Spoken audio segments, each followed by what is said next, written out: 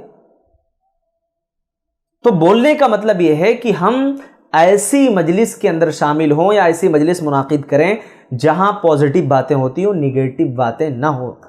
ٹھیک ہے.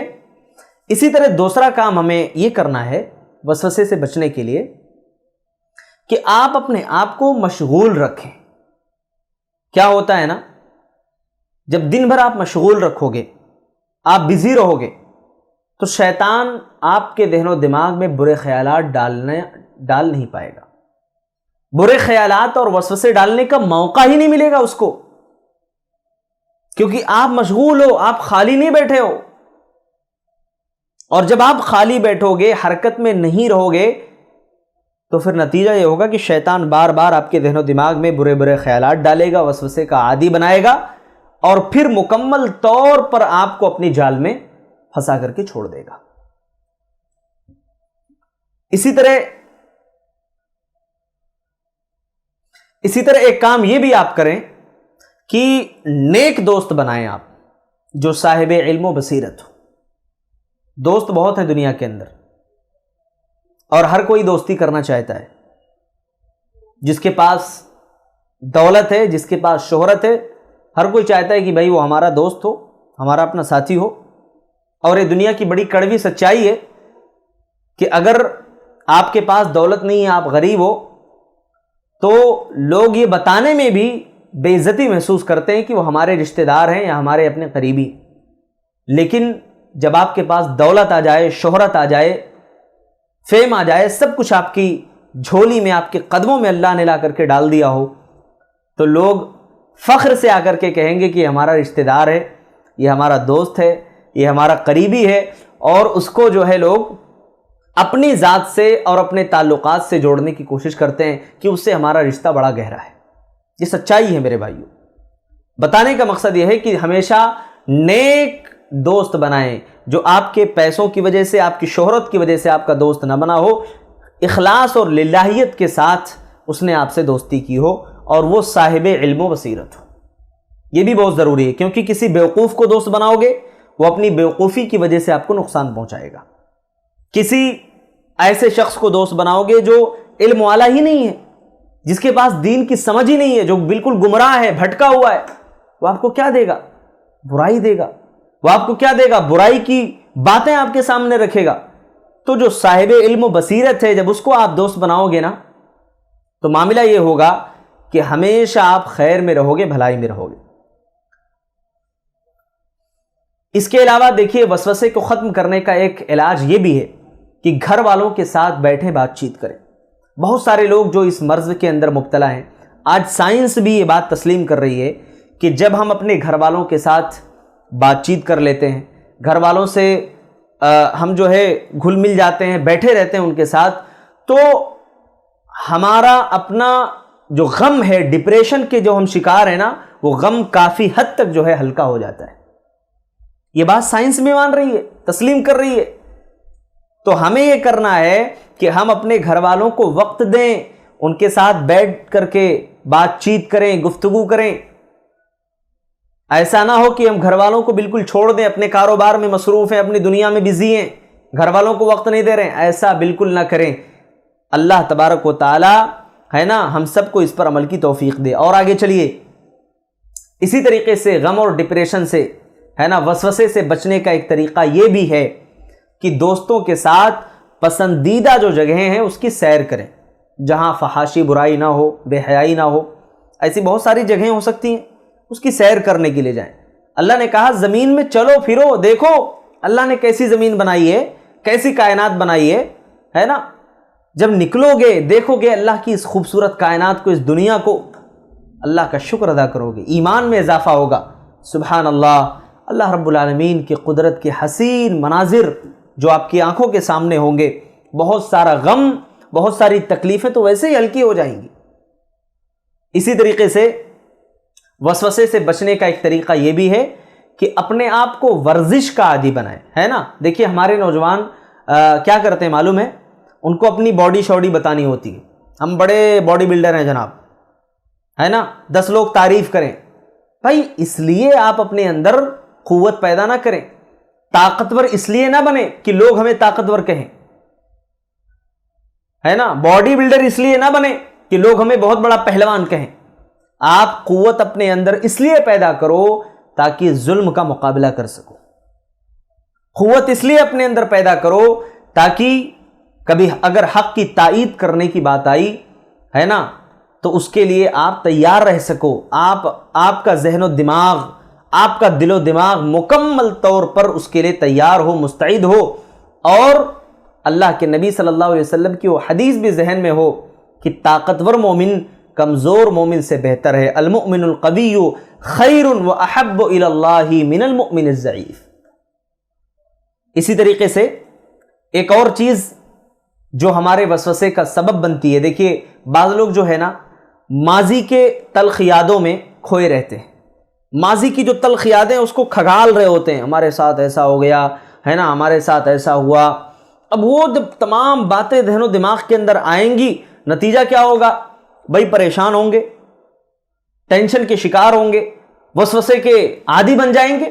تو جو تلخ ماضی ہے نا ہمارا, اس کو مت کھگالیے, اس کو چھوڑ دیجیے.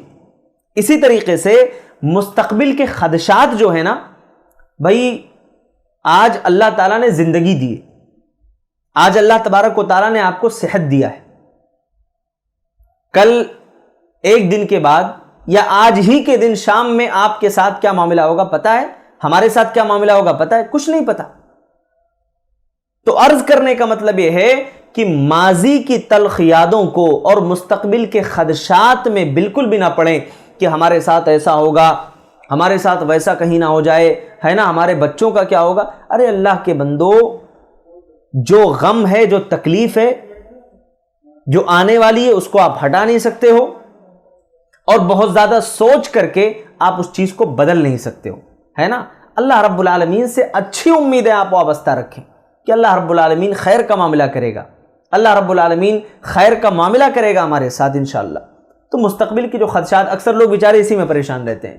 مستقبل میں دیکھو ہمارے اتنے بچے ہیں, ہماری فیملی ہے, کیا ہوگا, مجھے یہی ٹینشن ہے, یہی غم ہے. ارے اللہ کے بندو, جب اللہ تعالیٰ نے اس دنیا کے اندر ہمیں اور آپ کو پیدا کیا ہے تو ہماری روزی کا ذمہ بھی اللہ کے حوالے, ہماری زندگی بھی اللہ کے لیے. اب اللہ تعالیٰ نے جس کے مقدر میں جتنی چیزیں, جتنی روزی لکھی ہے وہ اس کو مل کر کے رہے گی. آپ کے پریشان ہونے سے, آپ کے پھٹکنے سے نہ اس میں کوئی اضافہ ہونے والا ہے, نہ اس کے اندر کوئی کمی ہونے والی. یہ بات آپ ذہن نشین کر لیں. اسی طریقے سے ایک اور آخری چیز میں ذکر کروں گا کہ دیکھیے, اگر کوئی بہت زیادہ وسوسے کا شکار ہو گیا ہو نا, بہت زیادہ اس کے دماغ میں, دل میں خیالات آ رہے ہوں, تو وہ جو نفسیاتی ماہرین ہیں ان سے آپ ملاقاتیں کریں, ان سے جا کر کے باتیں کریں, ان کے سامنے اپنے مسائل رکھیں, اپنی پریشانیاں رکھیں, ہے نا. یعنی قرآن و حدیث کا حل ایک طرف ہے اور دنیا کا علاج بھی ایک طرف ہے. تو سب سے پہلے قرآن و حدیث کا جو حل ہے, جو اسلام نے ہمیں بتایا ہے, اس کو اپنائیں, اور اس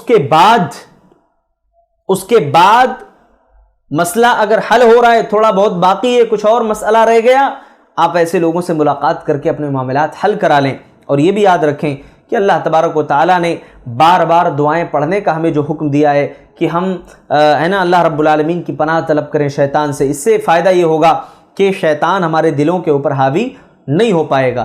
پھر سورہ فلق اور سورہ ناس کا اہتمام کریں, آیت الکرسی کا اہتمام کریں. اسی طریقے سے آیت الکرسی کی جو فضیلت ہے, صحیح بخاری کے اندر 2311 نمبر کی حدیث سے اللہ کے نبی نے فرمایا کہ جب کوئی پڑھتا ہے تو برابر اللہ کی طرف سے ایک محافظ اس کے اوپر یعنی اس کے لیے مقرر کر دیا جاتا ہے, جو اس کی حفاظت کرتا رہتا ہے. اگر صبح میں پڑھائے تو شام تک, شام میں پڑھائے تو صبح تک. پھر اسی طریقے سے اللہ رب العالمین کا ذکر بھی کثرت کے ساتھ کریں, جو میں نے ابھی آپ کے سامنے بتایا ہے نا. اور بار بار جب آپ یہ دعا پڑھیں گے تو اللہ تبارک و تعالیٰ آپ کو شیطان کے وسوسے سے محفوظ رکھے گا. اور یہ بھی آپ یاد رکھیں کہ ہر کام سے پہلے آپ بسم اللہ ضرور پڑھ لیا کریں. جابر بن عبداللہ رضی اللہ تعالیٰ عنہ روایت کرتے ہیں, صحیح مسلم کی حدیث ہے, حدیث نمبر 2018 2018 نمبر کی حدیث ہے کہ اللہ کے نبی نے فرمایا, اذا دخل الرجل بیتہ, جب آدمی اپنے گھر کے اندر داخل ہوتا ہے, فذکر اللہ عند دخولہ وعند طعامہ, اور وہ داخل ہوتے ہوئے اللہ کا نام لیتا ہے، بسم اللہ پڑھتا ہے، کھاتے وقت بسم اللہ پڑھ لیتا ہے، اللہ کا ذکر کرتا ہے، تو شیطان یہ کہتا ہے کہ لا مبیت لکم ولا عشاء، اپنے لشکریوں سے کہتا ہے کہ یہاں اب تمہارے لیے کوئی ٹھکانہ نہیں، یہاں اب تمہارے لیے یہاں آج کا کھانا نہیں ہے۔ اس نے بسم اللہ پڑھ لیا اور اس کو اپنے آپ کو اور اپنے گھر کو محفوظ کر لیا۔ وَإِذَا دَخَلَ، اور جب کوئی اپنے گھر کے اندر داخل ہوتا ہے، فَلَمْ يَذْكُرِ اللَّهَ عِنْدَ دُخُولِ، اور وہ اللہ رب العالمین کا ذکر نہیں کرتا ہے داخل ہوتے وقت، قال الشیطان، تو شیطان کہتا ہے ادرکتم المبیت، تمہیں ٹھکانہ مل گیا۔ وَإِذَا لَمْ يَذْكُرِ اللَّهَ عِنْدَ طَعَامِهِ، اور جب وہ کھاتے ہوئے بھی اللہ کا ذکر نہیں کرتا، قال، تو شیطان کہتا ہے ادرکتم المبیت والعشاء، تمہیں آج ٹھکانہ بھی مل گیا رہنے کے لیے اور آج کھانے کا بھی انتظام ہو گیا تمہارے لیے۔ آپ اندازہ لگائیے میرے بھائیوں کہ ہم بہت شکایتیں کرتے ہیں، بہت سارے لوگ شکایتیں کرتے ہیں۔ کتنے لوگ ہیں کہتے ہیں بھئی ہمارے گھر کے اندر ایسا لگتا ہے کسی کا سایہ ہے، ہاں ہمارے گھر کے اندر ایسا لگتا ہے کہ شیطان جو ہے یعنی آ رہا ہے جا رہا ہے، اور عجیب و غریب کیفیت ہے، سمجھ میں نہیں آ رہا ہے کیا کروں۔ اللہ کے بندو، اگر اپنے آپ کو دعاؤں کا عادی بنا لو، دعاؤں کا عادی بنا لو، تو انشاءاللہ ثم انشاءاللہ مکمل طور پر جو ذکر و اذکار ہیں، یہ سب صبح و شام کے اذکار، یہ ایک پروٹیکشن ہے آپ کے لیے، اور یہ ساری دعائیں جو ہے نا، اس کا اہتمام آپ کریے۔ آپ دیکھیے آپ کی زندگی کیسے بدل جاتی ہے۔ اور وہ جو حدیث میں نے ابھی آپ کے سامنے پیش کی تھی، ابو داؤد کی 5089 نمبر کی حدیث، چلیے اس کی تھوڑی سی وضاحت کر دیتا ہوں۔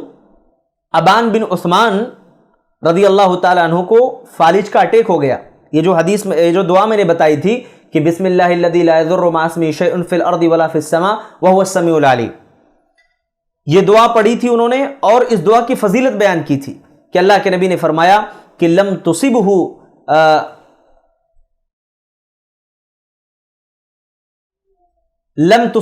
فجأۃ بلاء، کہ کوئی اچانک آنے والا حادثہ نہیں آئے گا، حتی یصبح، یہاں تک کہ وہ صبح کر لے اگر کوئی شام میں پڑھتا ہے تو۔ اس کے بعد یہ ہوا کہ ان کو فالج کا اٹیک ہو گیا۔ مختصر یہ کہ ایک صحابی ان کو دیکھنے کے لیے آئے، یعنی ایک آدمی ان کو دیکھنے کے لیے آیا، مختصر یہ کہ ایک آدمی ان کو دیکھنے کے لیے آیا اور کہا کہ بہت غور سے دیکھ رہا تھا ان کو کہ آپ نے تو حدیث بیان کی تھی کہ یہ دعا اگر کوئی پڑھ لیتا ہے تو اس کے اوپر فالج کا اٹیک ہی نہیں ہوگا، اور یہ تو آپ ہی کے اوپر اٹیک ہو گیا۔ تو انہوں نے کہا کہ مسئلہ یہ ہے کہ وَلَكِنَّ الْيَوْمَ الَّذِي أَصَابَنِي فِيهِ مَا أَصَابَنِي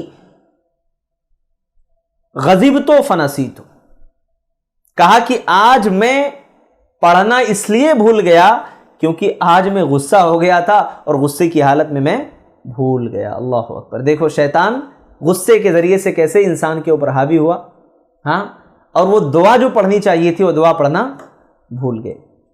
تو بھائیوں، میں آخر میں آپ کو ایک پروٹیکشن پلان جو بتانا چاہتا ہوں، ابھی جو دعائیں میں نے ذکر کی، یہ دعائیں بھی اپنے اس منتھلی پلان کے اندر شامل رکھیں کہ شیطان کے وسوسوں سے اور گناہوں سے بچنے کے لیے روزانہ کا ہمارا ایک ڈیلی روٹین ہونا چاہیے کہ صبح و شام کے اذکار کا ہم اہتمام کریں، نماز فجر کے بعد آیت الکرسی کا اہتمام کریں، سورہ اخلاص، سورہ فلق، سورہ ناس 3 بار پڑھیں صبح کے وقت اور 3 مرتبہ شام میں سوتے وقت۔ پھر اسی طریقے سے وہ دعا جو میں نے ابھی آپ کو بتائی ہے کہ بسم اللہ الذی لا یضر مع اسمہ شیء فی الارض ولا فی السماء وهو السمیع العلیم، اس کا بھی اہتمام کریں۔ اور نمازوں کے بعد جو ہے جو تسبیحات پڑھی جاتی ہیں، سبحان اللہ والحمد للہ، اللہ اکبر، اس کا بھی اہتمام کریں۔ پھر شام میں جو ہے نماز مغرب کے بعد ان تمام دعاؤں کا اہتمام کریں۔